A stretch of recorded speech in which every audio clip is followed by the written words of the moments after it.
साल 1999 की वह तपती गर्मियां, जब भारत और पाकिस्तान के बीच का रिश्ता एक नए मोड़ पर खड़ा था। एक तरफ दिल्ली और इस्लामाबाद के बीच शांति की बस चल रही थी, हाथ मिलाए जा रहे थे और दुनिया को लग रहा था कि शायद अब कश्मीर की वादियों में बंदूकें हमेशा के लिए खामोश हो जाएंगी। लेकिन उस शांति की आड़ में हिमालय की 18,000 फीट की जमी हुई चोटियों पर एक खौफनाक साजिश रची जा रही थी। यह साजिश थी कारगिल का युद्ध। कारगिल केवल एक युद्ध नहीं था, यह धोखे और विश्वासघात के खिलाफ भारतीय सेना के अदम्य साहस की परीक्षा थी। जब पूरी दुनिया सो रही थी, तब पाकिस्तानी सेना की नार्दर्न लाइट इन्फेंट्री ने मुजाहिदीन के भेष में एलओसी पार की और उन ऊंचाइयों पर कब्जा कर लिया जिन्हें सर्दियों के दौरान खाली कर दिया जाता था। उनका मकसद कोई छोटा-मोटा हमला नहीं था, बल्कि वे भारत की लाइफलाइन श्रीनगर हाईवे को काटकर लद्दाख को भारत से अलग करना चाहते थे। इस युद्ध की शुरुआत किसी औपचारिक घोषणा से नहीं हुई। इसकी शुरुआत हुई एक चरवाहे की उस खबर से जिसने पहाड़ों पर कुछ अनजान लोगों को बंकर खोदते देखा था। जब कैप्टन सौरभ कालिया और उनके 5 जांबाज जवान इसकी जांच करने ऊपर गए, तो पाकिस्तान ने न केवल उन्हें बंदी बनाया, बल्कि उनके साथ जो अमानवीय व्यवहार किया, उसने पूरे देश की आत्मा को झकझोर कर रख दिया। भारत को एहसास हो गया कि यह कोई आतंकी घुसपैठ नहीं, बल्कि एक सुनियोजित आक्रमण है। शुरुआत में चुनौतियां पहाड़ जैसी ऊंची थीं। दुश्मन ऊपर चोटी पर बैठा था और हमारे जवान नीचे घाटियों में। ऊपर से आता हुआ एक पत्थर भी नीचे गोली की तरह लग रहा था। हवा इतनी पतली कि सांस लेना मुश्किल था और तापमान इतना कम कि हड्डियां जम जाएं। ऐसी स्थिति में हमारे जवानों को सीधी खड़ी ढलानों पर चढ़कर उन बंकरों को तबाह करना था, जहां से दुश्मन लगातार मशीन गनों से आग बरसा रहा था। लेकिन भारतीय सेना ने हार नहीं मानी। शुरू हुआ ऑपरेशन विजय। भारतीय वायुसेना ने ऑपरेशन सफेद सागर के जरिए बादलों के ऊपर से हमला बोला और भारतीय तोपखाने ने, विशेषकर बोफोर्स तोपों ने, दुश्मन के बंकरों को धूल में मिलाना शुरू किया। द्रास, बटालिक और मुश्कोह घाटी के पत्थर पत्थर पर जंग छिड़ गई। यह युद्ध हमें ऐसे महानायक देकर गया जिनकी कहानियां आज भी हर भारतीय का सीना चौड़ा कर देती हैं। 24 साल का वो युवा ऑफिसर विक्रम बत्रा, जिसने चोटी फतह करने के बाद कहा था, ये दिल मांगे मोर। लेफ्टिनेंट मनोज पांडे, जिन्होंने घायल होने के बावजूद आखिरी दुश्मन को खत्म करने तक अपनी आंखें बंद नहीं कीं। और 19 साल का योगेंद्र सिंह यादव, जिसने 15 गोलियां खाने के बाद भी टाइगर हिल पर तिरंगा फहराया। तकरीबन 60 दिनों तक चले इस खूनी संघर्ष में भारत ने अपनी एक एक इंच जमीन वापस ली। अंतर्राष्ट्रीय मंच पर पाकिस्तान पूरी तरह अलग थलग पड़ गया और अंततः उसे घुटने टेकने पड़े। 26 जुलाई 1999 को भारत ने आधिकारिक तौर पर अपनी जीत की घोषणा की। लेकिन इस जीत की कीमत बहुत बड़ी थी। हमने अपने 527 सपूतों को खो दिया था। आज जब हम पीछे मुड़कर देखते हैं, तो कारगिल केवल एक सैन्य जीत नहीं नजर आती। यह सबक है उस धोखे का जो शांति की आड़ में दिया गया, और यह मिसाल है उस जज्बे की जिसे दुनिया की कोई भी ताकत नहीं झुका सकती। आज इस कहानी के जरिए हम उसी संघर्ष, उसी रणनीति और उन्हीं शहीदों की शहादत को फिर से याद करेंगे, जिन्होंने हमारे कल के लिए अपना आज कुर्बान कर दिया। कारगिल युद्ध के शुरुआती हफ्तों में भारतीय सेना एक गहरे संकट में थी। दुश्मन द्रास सेक्टर की सबसे ऊंची और महत्वपूर्ण चोटी टोलोलिंग पर बैठा था।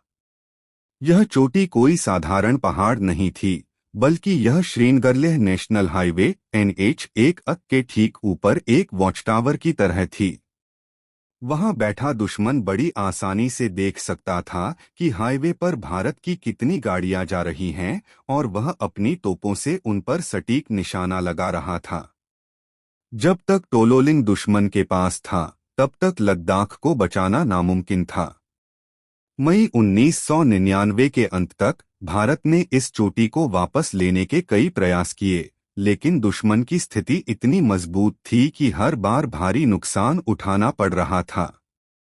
ऊपर बैठे पाकिस्तानी सैनिक कंक्रीट के मजबूत बंकरों में सुरक्षित थे, और नीचे से चढ़ते हुए भारतीय जवानों को सीधे अपनी मशीनगनों का निशाना बना रहे थे। भारतीय सेना के लिए टोलोलिंग एक ऐसा काल बन गया था जो हर रोज हमारे जवानों की बलि ले रहा था। सेना के मनोबल पर दबाव बढ़ रहा था और देश में चिंता की लहर थी।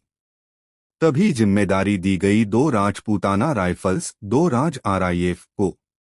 उनके कमांडिंग ऑफिसर कर्नल रविंद्रनाथ को साफ निर्देश थे, चाहे जो हो जाए टोलोलिंग पर तिरंगा फहराना ही होगा। कर्नल रविंद्रनाथ ने अपने जवानों से कहा, इतिहास हमें तभी याद रखेगा जब हम इस नामुमकिन को मुमकिन कर दिखाएंगे।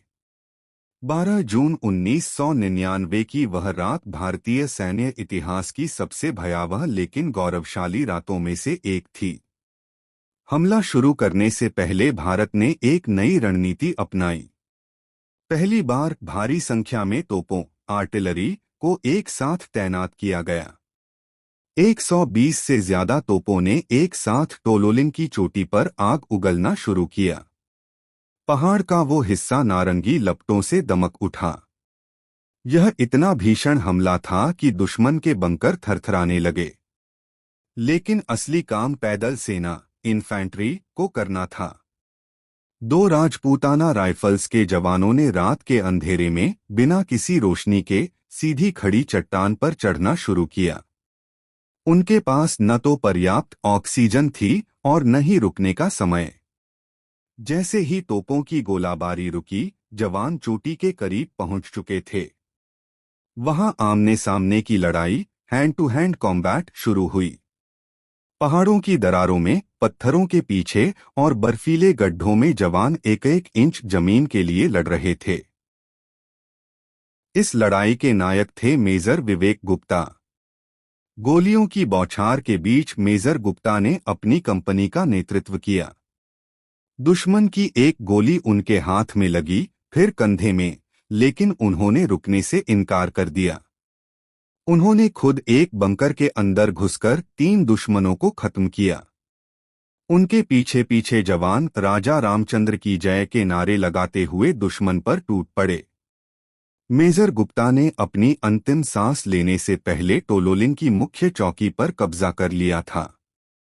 उनके साथ सूबेदार भंवरलाल, लांस नायक बचन सिंह जैसे कई वीरों ने अपना सर्वोच्च बलिदान दिया। जैसे जैसे सुबह की पहली किरण फूटी, 13 जून 1999 को दुनिया ने देखा कि टोलोलिंग की चोटी पर तिरंगा लहरा रहा था। यह कारगिल युद्ध की पहली बड़ी और निर्णायक जीत थी। इस जीत ने पूरे देश को यह संदेश दिया कि चाहे दुश्मन कितनी भी ऊंचाई पर क्यों न हो, भारतीय सेना उसे उखाड़ फेंकने की ताकत रखती है। टोलोलिंग की जीत के रणनीतिक मायने बहुत बड़े थे। हाईवे की सुरक्षा, अब नेशनल हाईवे दुश्मन की सीधी नजर से बाहर हो गया था, जिससे भारत की रसद सप्लाई फिर से शुरू हो सकी। आत्मविश्वास की वापसी, इस जीत ने भारतीय सेना को वह ब्लूप्रिंट दे दिया कि कैसे पहाड़ों पर लड़ाई जीती जाती है। इसके बाद ही टाइगर हिल और पॉइंट 4875 जैसी जीत मुमकिन हो पाई। दुश्मन का डर, पाकिस्तानी सेना, जो खुद को अपराजेय समझ रही थी, उसका हौसला टूट गया। उन्हें समझ आ गया कि भारतीय जवान मौत से नहीं डरते। टोलोलिंग की ढलानों पर आज भी उन गोलियों के निशान और टूटे हुए बंकर उस रात की गवाही देते हैं। वह रात केवल एक पहाड़ जीतने की नहीं थी, वह रात भारत के गौरव को वापस पाने की थी। उन वीरों का बलिदान व्यर्थ नहीं गया, क्योंकि टोलोलिंग की फतह ने ही कारगिल विजय का रास्ता साफ किया था। अगला भाग। क्या आप चाहेंगे कि अब मैं टाइगर हिल की रोमांचक जंग या कैप्टन विक्रम बत्रा, शेरशाह की अंतिम चढ़ाई पर इसी तरह 1000 शब्दों का भाग लिखूं? कारगिल युद्ध के इतिहास में कुछ नाम ऐसे होते हैं जो केवल सैन्य रिकॉर्ड तक सीमित नहीं रहते, बल्कि वे लोक कथाओं का हिस्सा बन जाते हैं। ऐसा ही एक नाम था कैप्टन विक्रम बत्रा। पालमपुर के एक साधारण परिवार से निकला यह युवक जब द्रास के पहाड़ों पर पहुंचा, तो वह केवल एक सैनिक नहीं, बल्कि पाकिस्तानियों के लिए शेरशाह बन चुका था। विक्रम बत्रा की कहानी और टाइगर हिल की जीत, ये दो ऐसी घटनाएं हैं जिन्होंने कारगिल युद्ध के अंजाम को हमेशा के लिए बदल कर रख दिया। जुलाई की शुरुआत हो चुकी थी।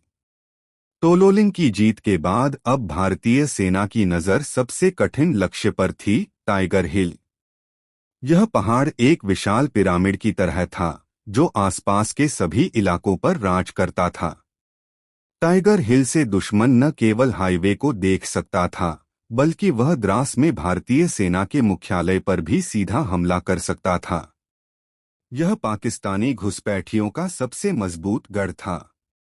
उन्हें लगा था कि कोई भी सेना इस अभेद्य किले को नहीं जीत पाएगी, लेकिन उन्हें भारतीय सेना के घातक प्लेटून और 18 ग्रेनेडियर्स के इरादों का अंदाजा नहीं था। टाइगर हिल की चढ़ाई इतनी कठिन थी कि जवानों ने तय किया कि वे उस रास्ते से ऊपर जाएंगे जहां से दुश्मन को उम्मीद भी नहीं होगी। उन्होंने 90 डिग्री की सीधी खड़ी चट्टान चुनी। रात का वक्त था, हाड़ कंपा देने वाली ठंड थी और बर्फ की फुहारें पड़ रही थीं।